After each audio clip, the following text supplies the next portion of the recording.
like, hit the like, hit the like, hit the like, hit the like.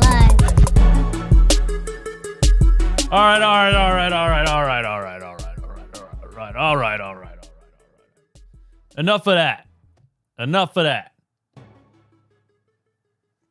That is not an intro, though. I just want to let you know. If you thought it was. It wasn't. What's going on, my people? It is DJ Eastwood, Run It Back Philly. No frauds, no fanboys, no intros. Al Go Gang. 105 likes in here. 105 people viewing right now. 105 likes if you're watching it on replay. 1,000 likes. Some guy in the comments yesterday was like, typical YouTuber asking people to like the video before we even watched it. Nah, I woke up and I hate my life. Just hit the like button and shut up. How about that?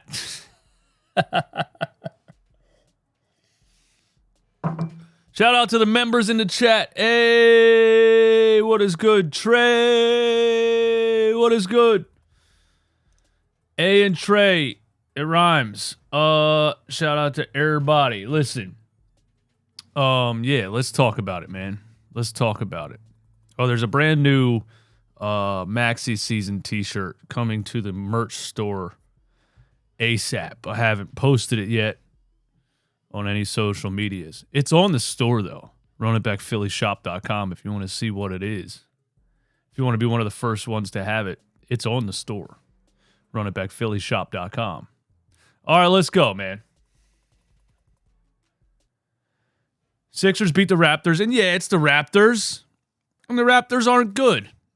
No matter what Raptors fans before the season every year try to say, ever since they lost Kawhi Leonard and Kyle Lowry, ownership waited way too long to trade Kyle Lowry, got absolutely nothing in return for him in a sign and trade to Miami. Siakam is not a superstar. I don't care what his stats say. He was non-existent last night. The Raptors are not good. But the Sixers, over the past couple of seasons, would have gone down to the wire with teams like the Raptors, or would have lost to this Raptors team at the beginning of the season because the Raptors play hard-nosed defense. They throw the kitchen sink at Joel Embiid, and we just looked so unprepared for the beginning of the regular season, played down to competition, everything the last couple of years. And we're now taking care of teams like the Raptors convincingly for the first time in a long time. In a long time, guys. I'm talking 10 years. I'm talking 10 damn years. For the first time in 10 years of my life, I am watching the Philadelphia 76ers compete in basketball games the way that they should. For the first time in 10 years, the Sixers are not being frauds. That's what's happening. And I couldn't be happier about it. The main thing that they are doing is they are playing as a team. There is no pecking order. I mean, there is. Joel Embiid's usage percentage is still at about 37%. Same thing it was last year. He's still Joel Embiid. Your main plan, your number one plan is still to get Joel Embiid the ball and make the defense try to stop him. You know, the only main difference is now is that there's a lot of differences, but the difference now is that when defenses do their best to take Joel Embiid out of the equation, like the Toronto Raptors can do at times because they have a lot of big, strong defenders. Their whole team is made up of just 6'10" athletic wings. There's other options. There's other things that can happen. You know, in years prior, it was get Joel Embiid the ball and let him try to pass out of a triple team. And I don't know. After that, just figure it out. And that's not going to work. And it didn't work for a couple years. The Sixers now have a game plan, right? And then they have a game plan out of that game plan. There's an option A, B, and C. There's clearly an option A, B, and C on the floor. If the defense shows you this, go this way, do this. If the defense shows you this, do this, this, or that. actual strategy. It is refreshing to see. And there's no, they're just not a one-trick pony anymore, man. There's a lot of different ways they can go, and they're utilizing every player on the roster to their best ability, at least so far in the season. We get a big test on Saturday. I guess a big test, the Phoenix Suns. I'm going to talk about the Phoenix Suns a little bit later in this show because they're frauds. And then we get the Celtics on Wednesday, this upcoming Wednesday. Can't wait for that. Last night, just to, give examples of what I was just saying, the scoring leaders by quarter. First quarter, Tobias Harris led the team in scoring. Then, maybe Toronto adjusted to Tobias Harris and we went a different direction. Joel Embiid took over the second quarter. Big body Jakob Poeltl put his shoulder in his chest 17 times. They switched Siakam onto him. He couldn't do anything. They switched Scotty Barnes. They tried to double, they tried to triple. Nothing they could do.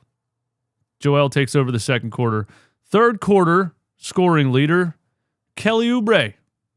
So now the Raptors, double, triple Embiid every time he touches the ball. What are we going to do? Are we going to force it? Are we going to turn it over? Are we going to... we got more options. Third quarter, Kelly Oubre leads the team in scoring.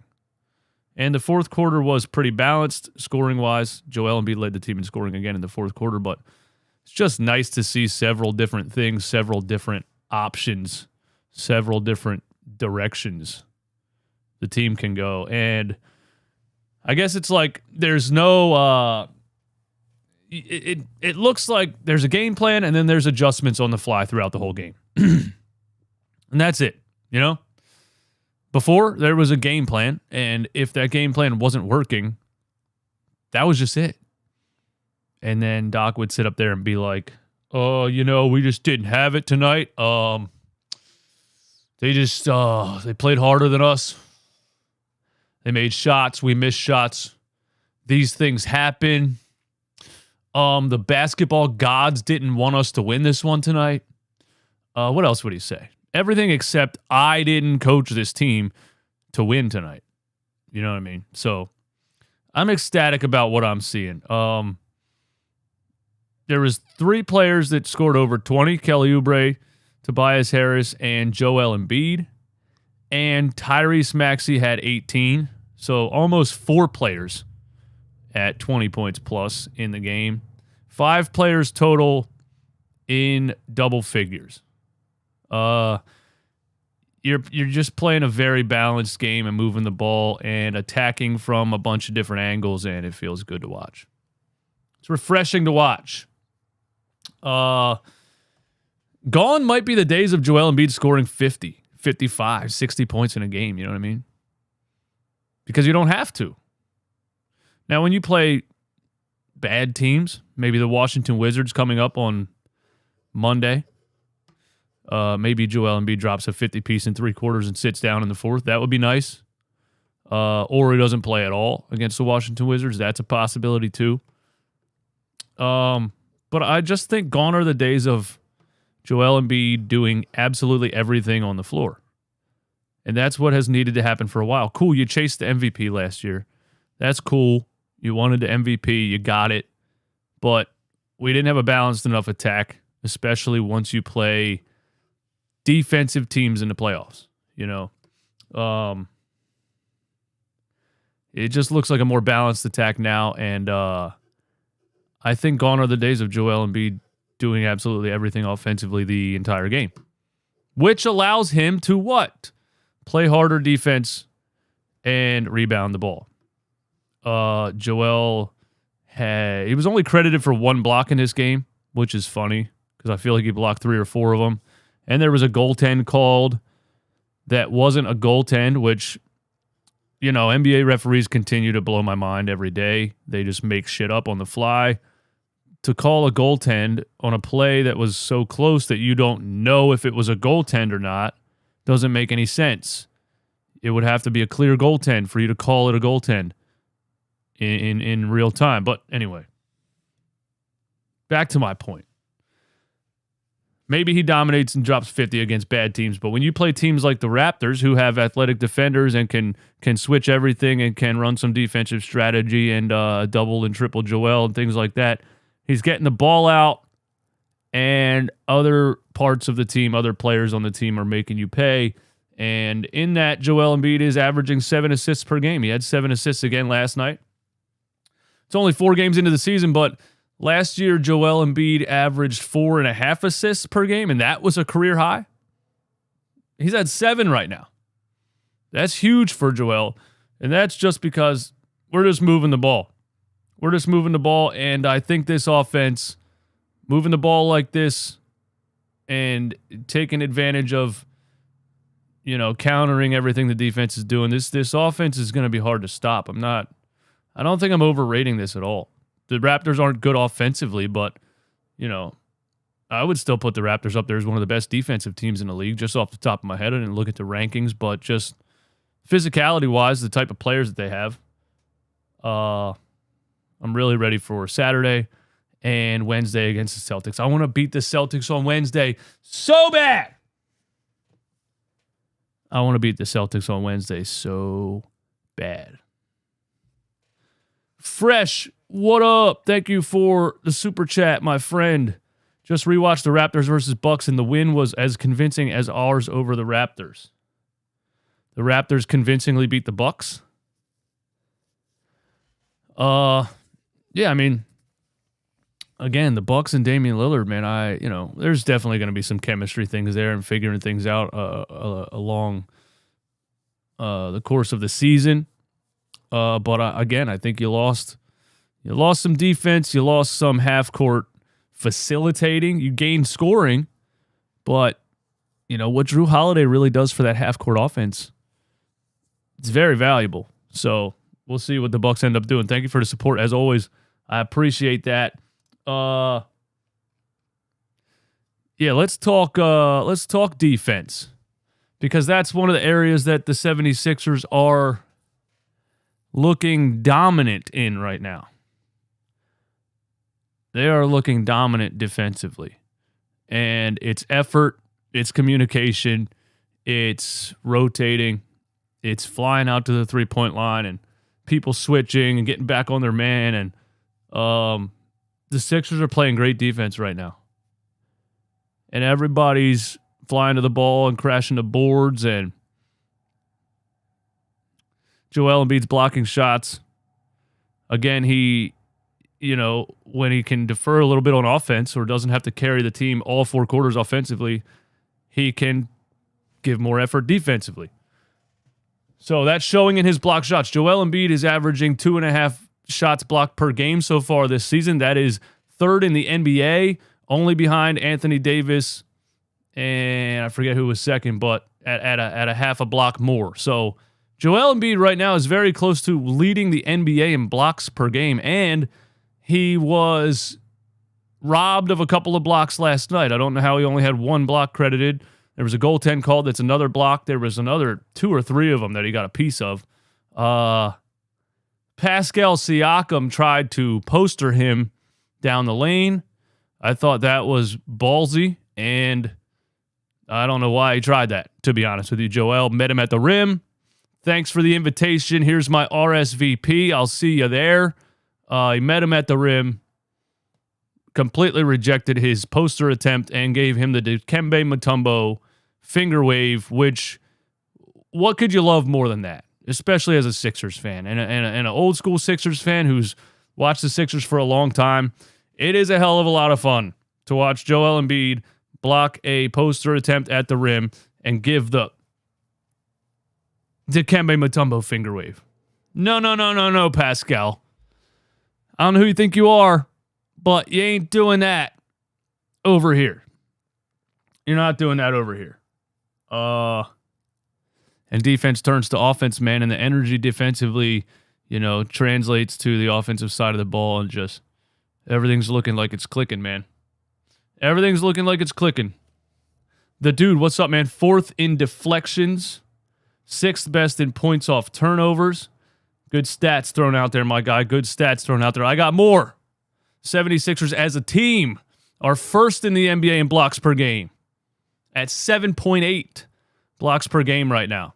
So you got Joel Embiid blocking shots. You got Jaden Springer comes off the bench and blocks shots. You got, Who else out here blocking shots? Maybe Tobias, Paul Reed in the bench lineups. You got everybody blocking shots. The Sixers are leading the entire NBA in block shots per game right now. That's just an effort thing. And a size and athleticism thing. We finally have size and athleticism. We finally don't have a 6'5" backup center or, the FedEx truck George Niang out there who can't jump over a Pepsi can.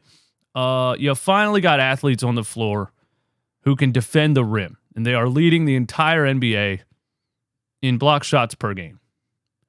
The 76ers are 7th in the league in steals per game, 6th in the league in opponents' points per game, and 2nd in the league in point differential so far 4 games into the season.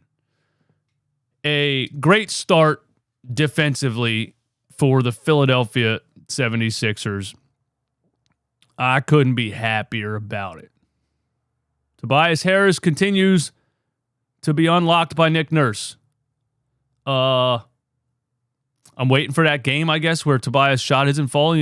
It's definitely a make or miss league, but it just seems like these guys are seeing the basket better, making decisions more confidently.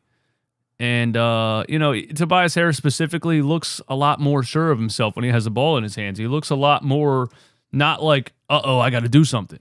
He looks like he gets the ball and he's like, I know what I'm going to do. I'm going to go around the Joel Embiid screen and shoot a 3. And he does that. And there's even a play last night where he has the ball at the top of the key, kind of ISO, steps back like he's going to shoot a step back 3, and then makes a no-look pass to Oubre on the wing, who hits the 3. And I used to say Tobias Harris has blinders on. I'm not used to him passing the ball like that. I'm used to him putting up a bad shot in that situation. Tobias used to play like, I need to get mine right now, and I'm going to shoot it no matter what happens. For him to step back, read the defense, and kick it over to Oubre, I'm like, that's a different Tobias Harris to me. That's a different Tobias Harris to me, just kind of playing free, taking what the defense gives you and moving the ball around. I love it. I love what I'm seeing from Tobias Harris. People are sending me tweets and stuff. Hey, you need to apologize to Tobias Harris. He kind of did the same thing last year. Let's just wait. But I don't feel like there's as much pressure on Tobias this year either. Who cares about the contract? Who cares that he's getting paid $180 million? I don't care. I knew he was a 4th option last year. It just looks better this year. And it looks like there's less pressure on him offensively. He's just kind of taking the ball and doing his thing, and it's been working so far. I said, and it was a hot take, I said I think the Sixers could be better without James Harden. Well, there you go. It's not set in stone yet, but,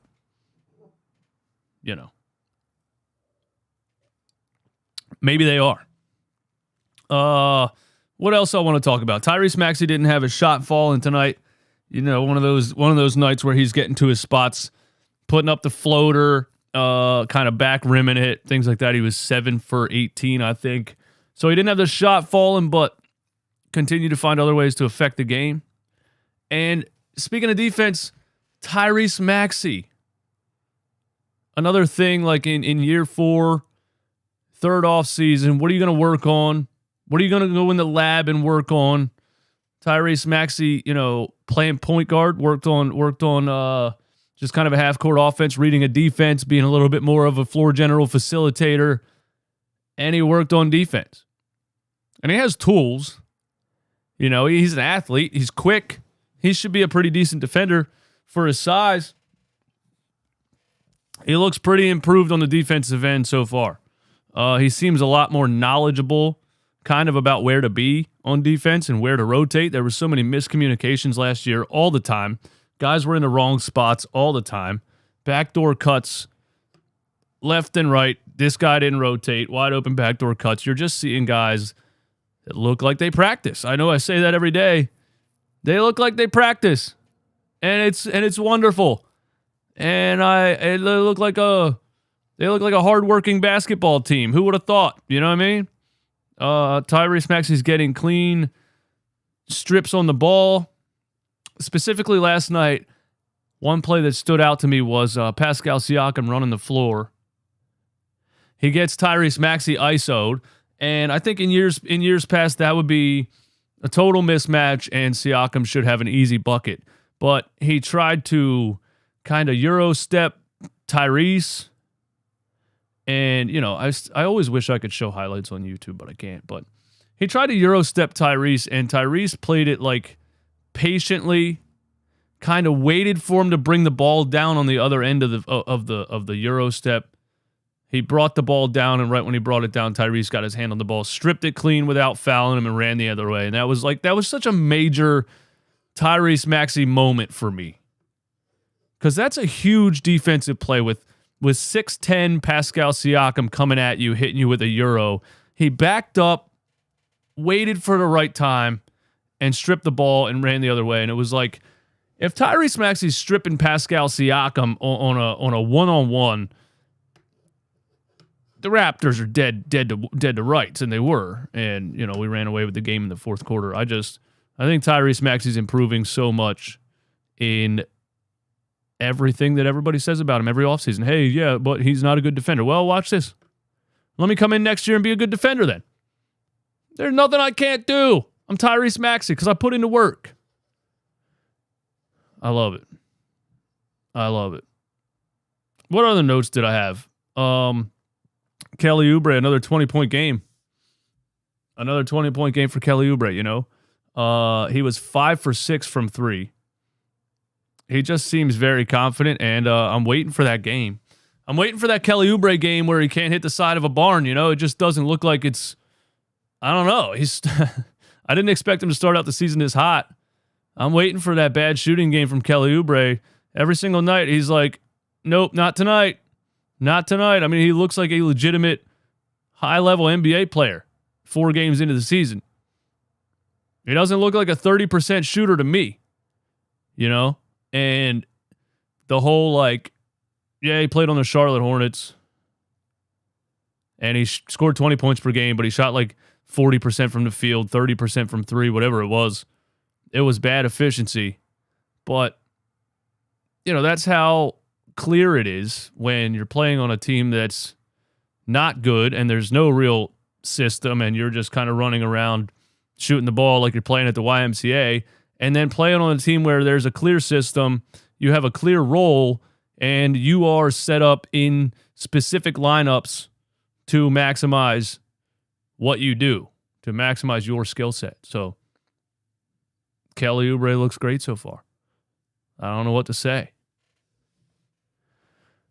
We should be 4-0, really. Pisses me off that the refs took over that Bucks game at the end. But what can you do? Jaden Springer had a steal into a Korkmaz 3 from the corner. Jaden Springer would have never been on the floor last season. And we knew how good defensively he was. We know his offense could use work or needs to grow some more, or he needs to grow more confidently on the offensive side. But this is what I was saying last year. Why wouldn't you just put him on the floor for 5 minutes? Why would Jaden Springer not be the guy on the end of the bench that gets 8 minutes in the game? I could never figure it out, especially when you were lacking so much perimeter defense. So Jaden Springer is getting run, and I like to see that. And Furkan Korkmaz comes alive. He's been dead for 2 years. It was shocking.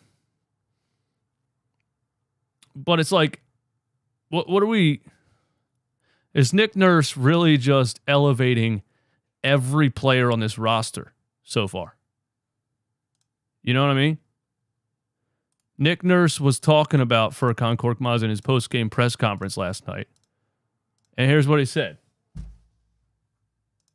With Furk going through a period before you were here, obviously, but of not playing for a pretty significant amount of time, how do you go about instilling confidence in a guy that might need a little help with that? Yeah, I mean, I think it probably started from our first conversation of, Furk, how you doing?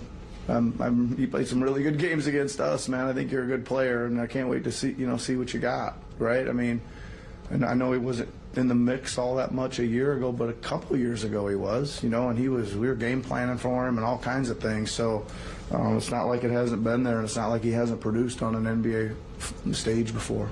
Yeah, that's the thing. Nick Nurse was looking at it like, I mean, this guy was doing things 2 years ago.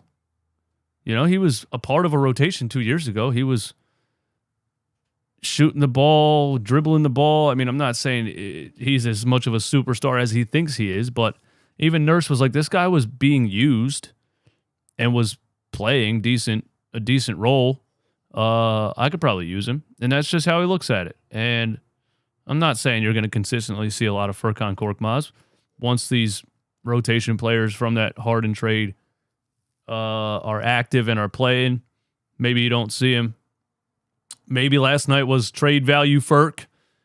Maybe you trade him tomorrow after last night. But he hit a three, had a floater in the lane, had a fast break dunk, and he had a ridiculous fast break up and under layup where he got fouled and finished and one on the other side of the basket. It was like, I don't think I've ever seen. It was the most athletic play I think I've ever seen Furkan Korkmaz make. And yeah, Nick Nurse is right now elevating every player on this roster. Every player on this roster. And that's what we said a lot. Doc won a championship with 4 Hall of Famers. My son could have won a championship with that team sitting on the bench playing Minecraft on his Nintendo Switch. Doc needs... He's not a floor raiser. He's a give me all the best players and here's the ball, go beat the other team. This is a coach that's actually elevating players.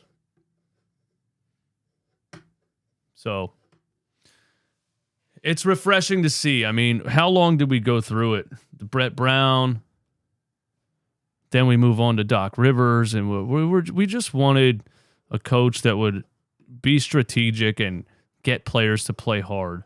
For 10 years. For 10 years, it's all we wanted. For 10 freaking years. For 10 years, it's all we wanted. So people think I'm overrating the team right now. Yeah, you beat a couple bad teams, whatever. People don't really understand why I'm as happy as I am right now about this squad. For 10 years, we just wanted a real coach that would get players to play hard and hold players accountable and implement some strategy and do very, very common sense things and not have an ego and not have I won a championship 20 years ago, so this is how we're playing, and I'm not changing. I'm happy. A couple things else I want to say. I love OG Anunoby, and I want him on my team. I love OG Anunoby, and I want him on my team. That's where I am with that. Romp said the other night he would take OG over Zach LaVine if a trade happens, if Daryl flips these assets for another player at the deadline or whenever it happens. If it happens, I'm there with you, Romp. I'm there with you on OG Anunoby. Big body defender. Isn't a guy that needs the ball in his hands. Isn't like a featured offensive talent kind of guy like Zach LaVine. Isn't going to just chuck shots and take shots away from Tyrese Maxey, Joel Embiid, and Tobias Harris and everybody. Would bolster your perimeter defense. And he has an offensive game. Can shoot the three. Can handle the ball a little bit. Can get into a mid-range. Can finish at the rim. OG Anunoby reminds me of one of my favorite players in the NBA, Lucenzo Dort. And I love that dude. And yeah, if the Sixers could pull off an OG trade, he's on an expiring contract. The Raptors have every incentive in the world to trade that guy this season. They really do. If you get an unprotected 2028 first-round pick for OG, I think that's a win in the Raptors book.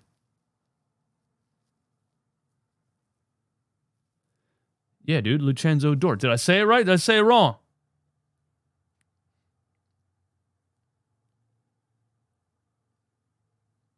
Is that not how you say his name? I'll just call him Lou Dort then, so the well-actuallys in the chat don't get at me. Oh, Lugens? I don't fucking know, dude. I don't know, and I don't care. Yeah, Lucenzo is kind of wild, actually, now that you told me how to spell it. Let's pretend that didn't happen. Anyway, we got some callers from last night, man. Let's get some callers going, man. Let's get some callers on the line. People that left messages after last night's game. And then I got a couple other things I want to talk about. What do I hear? I hear walking. I think Roblox is playing in the background. Oh my God, it is. There we go. My son was playing Roblox on my PC. Lucenzo.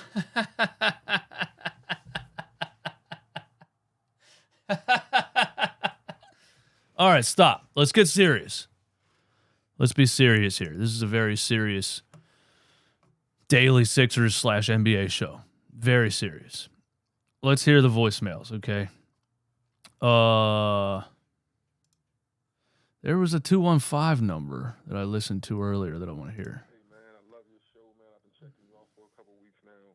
This is in response to the last Toronto. And, you know, you sound like you a hooper because you sound like, you know, the way You guys hear that? the game, you know, we suffered. Can you guys hear that? Doesn't seem like it's coming through. Hold on. Here's what we got to do. There we go. I fixed it. Here we go. Let's start over. My dude from the 215. Let's go, Philadelphia, PA. Man, I love your show, man. I've been checking you out for a couple weeks now. This is in response to the last Toronto Sixers game, man. You know, you sound like you a hooper because you sound like, you know, the way you break it down, you know the game. I used to be a hooper. I tried to get back into it last summer, and I tore every ligament in my right ankle. So we'll see, but I used to be. The last Toronto Sixers game, man. You know, you sound like you a hooper because you sound like, you know, the way you break it down, you know the game. You know, we suffered through the Brett Brown era, the Doc era, and like you said, man, Nick Nurse has probably unlocked this team. You know, I mean, if we can make one great roster addition, you know, I believe we can contend. I believe we probably can contend now if everybody continue to get better like this and Oubre continues to emerge. I just love what Nick Nurse doing, and hey, man, keep doing your show, man. Keep doing your thing. You know, your breakdowns, man, are on point, man. God bless. God bless. Thank you for the call.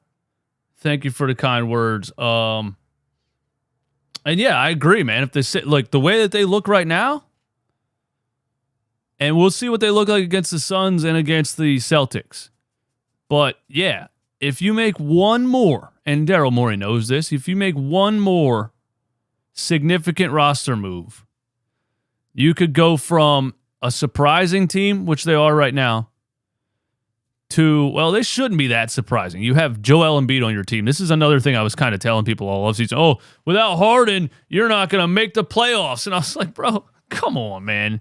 You could put a couple of 12-year-olds on the floor with Joel Embiid. They're making the playoffs. It's Joel Embiid. Let's all, just because he collapsed in Game 6 and Game 7 last year and he hasn't been great in the playoffs, let's not act like Joel Embiid isn't the most dominant player in the entire league still at this point. So the Sixers should be good every time you have Joel Embiid on your team. But one more roster adjustment, I agree, can take you to, okay, now this is a clear championship contender. And I think a guy like OG Anunoby would be the perfect addition. Defensively and a better fit offensively. That's where I'm at right now. That's where I'm at with it. I need OG Anunoby on the squad. If y'all hated Tobias previously, then you would definitely hate OG. Why? Why is that? How are you comparing him to Tobias Harris? I don't get it. All right, let's listen to some more of these calls, man. Shout out to everybody that called. I think there's a bunch of them. All right, here we go. Hey, DJ. Great win the Sixers had a great win last night. I'll be tuning in to talk. To hope you put me on to talk. This is Samir. This is Samir Flowers. Samir, what's up, bro? What's up, Samir? Thanks for calling, man. Sixers, great win. Didn't say much else, but you're happy. I'm happy. Everybody's happy. Thanks for calling the show. And Hey, DJ, this is Matt L. Long time no talk. Hope you're doing well. Matt yeah, L. we're giving praise to Tobias and Korkmaz. It's like the Paul Rudd gif from Hot Ones. Look at us, hey, look at us. Look at us, man. Who would have thought? Not me. Praise to Tobias and Korkmaz. It's like the Paul Rudd gif from Hot Ones. Look at us, hey, look at us. Who would have thought? Not me. But no, I mean, the 2022 year with BS and his BS, he sat out till the trade deadline. We're paying a max guy to not be on the team. We have a better roster. More importantly, I think even a better coach, like you said. And that year we were the number 1 seed for a good while. Maxi's infinitely better now than he was then. We have more athleticism, better depth. Dare I say, a better Tobias Harris, maybe even a better Korkmaz. Okay, I'm going to slow down on that one. But what point being is it looks like Nick Nurse is maximizing the players, like you said. And this is really early on. We're how is this team going to look in January, February once they've had like multiple months to really gel with, in-game chemistry and whatnot. And, he's still trying to figure out the rotation. He has them running, moving, defending, rebounding, all these things that you think a basketball, especially a professional basketball team, would do regularly, but I guess not in Philly. I also like that we can't combine any of the new salaries until January 1. It gives us plenty of time to assess the current roster and then plenty of time to work a deal after that by the deadline in February. That's a good point. We may not need as much as we all thought coming into the season. Maybe the OG on the other side of the court last night would be enough. You put him in instead of Melton. He's got way more offensive tools, bigger. Melton would be better off the bench. Maybe that's a good enough team to compete with Milwaukee and Boston, like you said. I mean, we should have beat Boston if the refs weren't in their pockets. So, and then we would mortgage all the cap space and picks, and we could use more of them next summer, or at the draft, when our 2024 pick would be available to trade as well. I'm just happy to be enjoying this team and optimistic for its future again. Yeah, keep up the good work, man. Good. Thanks for the call, Matt. Yeah, man. I like the point that you made, about not being able to flip those expiring contracts until January 1st, because that does give you time to see what you have, Not that Daryl's ever been really the kind of guy to make a quick decision. He always takes his time. But that's a good point. On Saturday when Rocco and Marcus Morris Sr. and Nick Batum, assuming Nick Batum, even though he's handling a personal matter right now, I guess. Who am I missing? Rocco, Batum, Morris Sr., KJ Martin. KJ Martin got in the game last night at the very end with Robert Covington. But yeah, you'll get to see those guys for 2 months. You'll get to see those role players for all of November and December. And then you'll be able to say, hey, do any of these guys have anything left in the tank? What does the Sixers team look like, through the first 2 months of the season after the Harden trade? And do we need to make a move right now to put us, over the top and on to the next level or whatever? So I agree. And I appreciate the call, and I think, we're going to get to really look at what the team looks like after the Harden trade for the next 2 months. So that's a good thing, man. That's a very good thing. Magic Tricks, my dude, thanks for always supporting the channel. The Sixers team will match up better against the Celtics than any previously. We actually have wings to throw at Brown and Tatum. Drew Holiday is a problem, though. I'm excited for it. That's the and the in-season tournament starts soon. I don't really know too much about that or like what the hell it really even is. But the Sixers-Celtics game next Wednesday is my mini championship game. It's the championship game of November, if you ask me. It's just the first real test for the Sixers, this Sixers team, and what they look like after the Harden trade and everything. So what they look like with Nick Nurse, what they look like with Tyrese Maxey playing the way he's playing, with more of a team game, better defensively, etc. I'm excited for that game. I'm very excited for that game. All right, let's take some more. What up, though? This Kiwan from Detroit. Kiwan, shout out to Detroit. I'm definitely a 76er fan. Let me just throw that out there. Here's the thing. Like, I want to see how Nick Nurse fare against a different team besides the team that he played. I'm a Maxey fan. I wanted Maxey to go off, but Maxey had 18 points. But like I said, I want to see how they fare against anybody except the Blazers. The Blazers trash, and I want to see how they Nick Nurse the Toronto Raptors, and let's see how they do against Suns. I agree with that, K1. Thanks for the call. I agree with that. Pump my brakes a little bit. Maybe bringing me down off of my high right now. But yeah, I mean, the Blazers are terrible, and the Raptors don't have a good enough roster offensively to really be a threat to anybody. I just like the way the Sixers are taking care of these teams. We're not playing down to competition. We're not going down to the wire with lesser teams. We're taking advantage of it. We're handling business. We're not taking our foot off the gas. We're not getting lackadaisical up by 20. We're not, giving up offensive rebounds and transition buckets, etc. I just like the way that they're playing and the way that they're winning these games. Yo, what's good, Eastwood? I'm thinking we should let Tobias keep stat padding, and then we can trade him later for some draft capital to acquire a superstar later on. What do you think? Hey, thanks for the call, man. Tobias, an expiring contract, right? We sat through all 5 years of it. Honestly, the way that he's playing right now, the way that he's fitting in right now, and I'll have a better idea when I see him against the Celtics on Wednesday.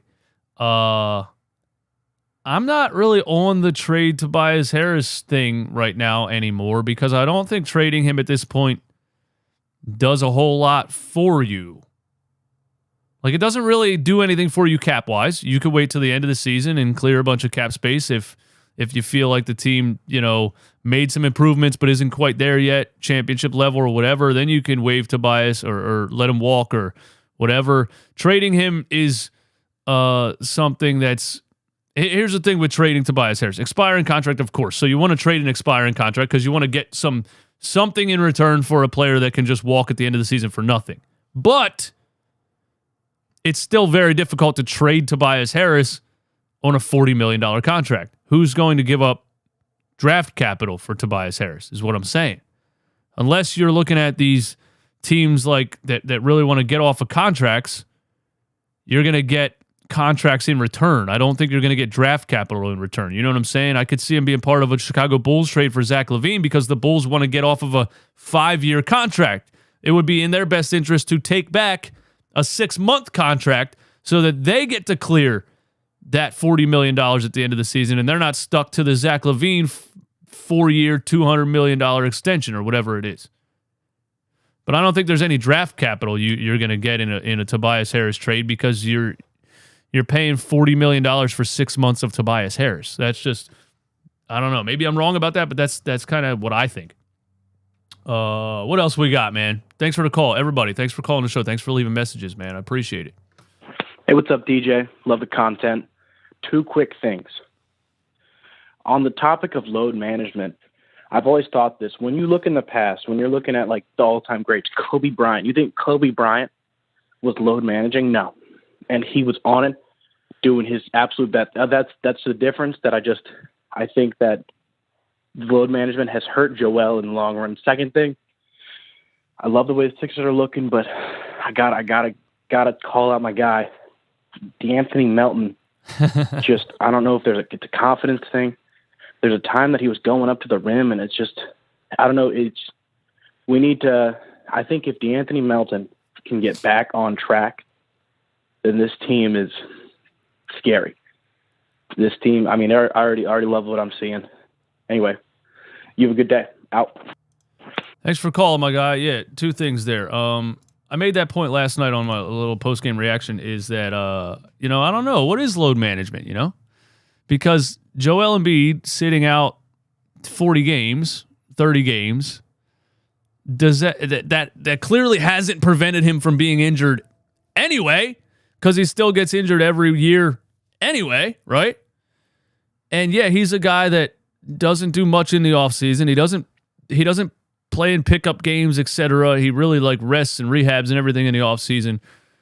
Yeah, I don't know if load management really makes any sense when you really think about it. What does it do? Besides, then the player comes back and he might be a little bit rusty because he hasn't played for 2 games. And then he sits again on a back-to-back, etc. And, you saw it with the Clippers last year, and then Kawhi got hurt again. They load managed those dudes. Kawhi and Paul George missed 60 combined games last season. Paul George got hurt again anyway, and then Kawhi Leonard got hurt in the first round of the playoffs. What's the point? It doesn't prevent injury.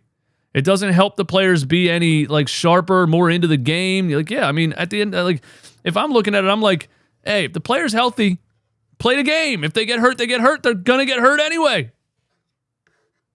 That's what it seems like to me. Maybe we're reaching an era where load management is finally over. The Suns suck right now. The Suns suck right now. The Suns blew a 20-point lead to the Spurs a couple of nights ago. And they just lost to the Spurs again. Wemby put up 38 points. And yeah, that's Wembanyama. He's a different animal, but I'm not sold on that team at all, man. All right, 2 more. Hey, yo, this is Brian trying to give y'all a holler because my man Nick Nurse, he's definitely doing some stuff that Doc Rivers just couldn't do. Doc didn't like to play younger cats, and, he got saddled with Harden doing the slow bop for him and Embiid and everything, and nobody else got loose. But with this free-flowing offense, I think you're going to see a lot of stuff throughout the year. It may not be sexy, but it's going to translate to some wins. All right, I'm out. Peace. Hey, thanks for the call, my man. Yeah, I completely agree, man. And it's a combination of 2 things, man. It's the combination of Doc Rivers and James Harden. They're both gone. We get rid of the coach that clearly wasn't implementing any type of strategy or practice or pushing guys or holding guys accountable or whatever, letting guys do whatever the hell they wanted. He let James Harden go to Vegas in the middle of a playoff series. That actually happened. James Harden asked permission to go to Las Vegas in the middle of a playoff series. And Doc was like, yeah, go ahead. What do you think Nick Nurse would say to that right now? And then you get rid of James Harden, who we're going to get to it in a second. I didn't know this show was going to be an hour and a half long, but it ended up being an hour and a half long, whatever. I love hanging out with you guys. We're going to get to it in a second because James Harden is the most maybe delusional person on this planet right now. And so we don't have to watch him play basketball anymore because, he's a system. I'll get to it in a second. One more call here. Yo, what's going on, DJ? Honestly, man, I got nothing else to say other than Kelly Oubre is so much better than I thought he was going to be. Wow. He's really, really surprised me in the best way possible. I'm loving what I'm seeing out of Kelly Oubre. And on top of that, it's Maxey season, Tobias Harris redemption season. Tobias, maybe Tobias is worth the max. Maybe Tobias was worth the max the whole time and Doc Rivers was holding him back. Who knows? All I'm saying, I'm half joking, but just keep that in your mind if he keeps doing this. All right, that's all I got to say. Have a great day. All right, brother. Thanks for the call. Yeah, look, it was hard to assess Kelly Oubre on just going by what he looked like on his past couple of teams. But he looks like a player. He's a player the Sixers have been missing for a long time. And last night, first quarter, just goes baseline, grabs an offensive rebound and a putback dunk. And it was so easy for an athletic guy like that to do, but it's just something we haven't seen forever on this team. So it's so nice to have some long NBA players on the squad. You know what I mean? And yeah, Kelly Oubre is looking great so far. And again, he's just fitting in. And I think he hasn't played on a team really like this where, you know, there's just a space for you to do what you do, you know, go create. I was listening to Nick Nurse talk about him in his post game last night, and he was just like, he's a guy that can create a shot. He has a little bit of a dribble game, and we put him in the lineups, you know, where he's not really competing for shots. You want him to be in a lineup where he can just go try to get buckets. And his 3-point shot has looked great so far. Great. I thought he was a 30% shooter. What happened? I'm waiting for that game. But it's looked great so far. Tobias Harris, back on the Tobias Harris thing. I know you were joking about him being worth the max. Yeah, 20 point per game score still isn't a $180 million player. But somebody brought up a question yesterday that was, you know, would you re-sign Tobias next season? And honestly, I never thought in a million years I would say this. But the way that he's looked so far in this offense, and we'll see what he looks like against some better teams, but the way that he's looked so far in this offense, yeah, I would. I'd be like, hey, Toby, look, you made almost $200 million by being a 15-point per game player. So come back to us, you know, on a nice PJ Tucker 3-year, $33 million or something like that. I'd be down for that if he continues to look the way that he looks in this offense. We'll see. And I did not think I would be saying that by the end of this season. Mr. Rudy, what is up, my guy? Thanks for supporting the channel. Pat Bev definitely has been a great influence on Maxey. The swipe down move on a driver is a Bev move all day. Dude, good call. Very good call. When Siakam hit him with the Euro and he backed up and swiped down at the ball and got the ball clean without fouling him. And yeah, you know, when Pat Bev got here, he said he got in the lab, you know, with a couple of other players, and he was running 17s with Joel Embiid after practice and telling him, like, this is what you got to do to be conditioned. And Joel probably before wouldn't do that. I'm not saying Pat Bev is the reason he did that. Nick Nurse has clearly a lot more focus on conditioning than Doc Rivers did. But yeah, I think Pat Bev's been a positive influence, and I think he's, you know, a veteran that loves the game and loves to help out younger players, and I wouldn't be shocked if him and Maxey were working together a lot this offseason defensively. Because defensively, that's the reason, you know, Pat Bev has been in the league as long as he's been in the league at his size. Think about that. And Pat Bev got an offensive rebound last night on a free throw. There's no reason a guy his size should be getting offensive rebounds on a free throw. That's just 100% his mentality and his work ethic.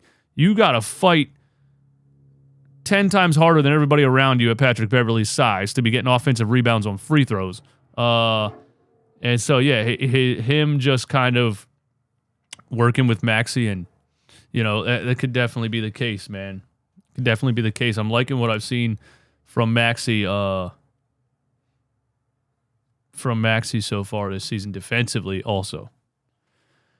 So let me go through these two things here, and then I'm up out of here, okay? So here you go. The most delusional player on the planet.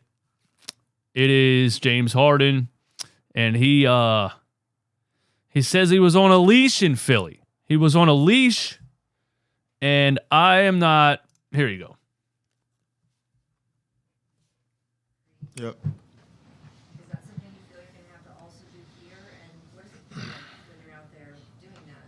And how is that going to work? I don't think. When I'm in a leash, I'm not meant just shooting the basketball every time. I meant like I think the game, and I'm a creator on the court. You know what I mean? So if I got a voice to where I can, hey, coach, I see this. You know, what you think about this? Then it's like, oh, okay. Like somebody that trusts me, that believes in me, that understands me, that I'm just not I'm not a system player. I am a system. You know what I mean? So somebody that can have that dialogue with me and understand and move forward and figure out and make adjustments on the fly throughout the course of games. That's all I really care about. You know what I mean? It's not about me scoring the basketball, scoring 30, 34 points. Like, I've done it already. So, you know, I'm not a system player. I am a system.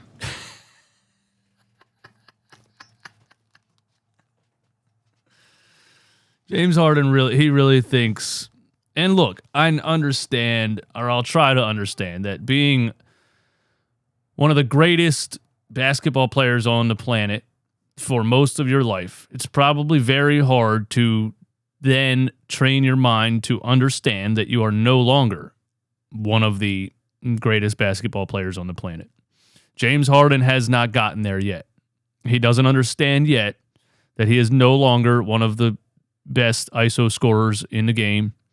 And every time he fails recently in his career, he blames other people because he does not understand that he's just not as good as he used to be. I don't understand what he's saying about being on a leash and I'm a system. You had the ball and actually, listen, I don't need to explain it. Guess who explained it? Joel Embiid explained it. If you haven't heard this, here's Joel Embiid's response to that. James talked at length today about his unhappiness with the front office and with the way he was used last year. Were those concerns he voiced to you, to the team? Did you get a sense that he was really that unhappy here? I don't think so. I think he did a lot of great things for us. But the notion of misuse, maybe that might have been coming from the way it felt with the coaching staff and what was said. But in my opinion, I just feel like we allowed him to just be himself, and we gave him the ball every single possession. And because he's exactly, bro. You said you were on a leash and you're not a system player. I am the system. And Joel's like, well, he gave him the ball every single possession, the entire season. I'm not sure what more you want as being the system. You had the ball in your hands the whole season. It just doesn't really make any sense, man. And here is Kawhi Leonard's response to the trade. This is fun. What was your reaction when all that went down, and what's your excitement level on playing with James? Hold on. Why did this chick? She set him up. She set him up. It's Kawhi Leonard, and she's gonna say, "What is your excitement level?" Kawhi Leonard's excitement level for anything in life is a 1 out of 10, no matter what it is. What was your reaction when all that went down, and what's your excitement level on playing with James? Once it went down, I was in bed at the time, but I guess excited. He's one of the best players to step on an NBA floor, and so we got a lot to figure out, and I'm happy for him and ready to see him play in a Clipper jersey. Kawhi, with that, what do you think it's going to take for all four? This is what I mean, and I'm reading between the lines here, but as far as the Clippers go, I'm like, James is like, I'm a system, and I just feel like Paul George and Kawhi Leonard are like, are you? Are we all going to play James Harden basketball? Is that really what you think is about to happen? And the whole group to bring out the best in each other with James as a rival. I think we still have to come in, kind of with like a selfish mindset, meaning we can't look over our shoulder and say this guy is going to win the game or this guy's going to win the game for us. We still have to, All right, he's hard to listen to, but anyway, there's Kawhi Leonard's excitement level on James Harden joining the Clippers. And yeah, that's all I got, man. 400 people in here. Give me 400 likes. Everybody hit the like button. I would be much appreciated. If you tune into these shows every day and you're not subscribed, please hit the subscribe button. We're almost at 20,000 subscribers. Just talking Sixers every single day. I know it sounds crazy. There's people in my normal everyday life that are like, so you just talk about the Sixers like every day? And I'm like, yeah, I know it sounds crazy, but we're fucking crazy. That's what we are. Me and the 400 people in here, we're not okay. And we do this together every day. Yeah, that's all I got, man. Love you guys. I'll see